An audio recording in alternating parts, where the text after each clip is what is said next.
Cr85r, making ticking noises, and it doesn't have Powerband. I'm not really sure what could be wrong with it. If you could help, thank you. Start it up real quick.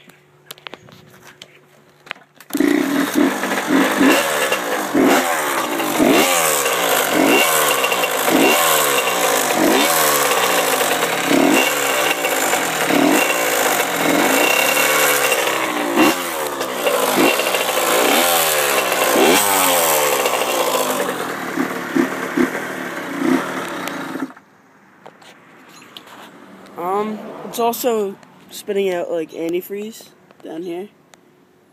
Just please tell me what could be wrong with it.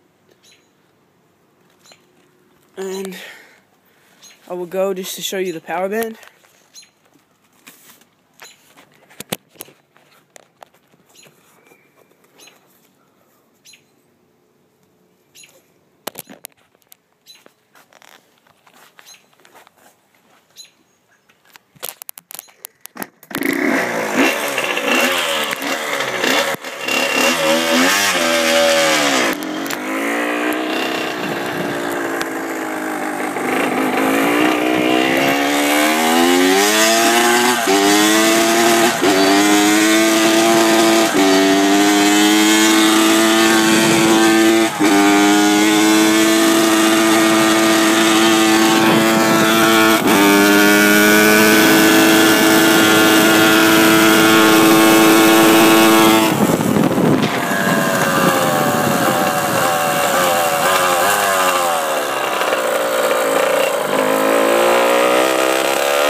Please tell me what could be wrong with it. Thank you.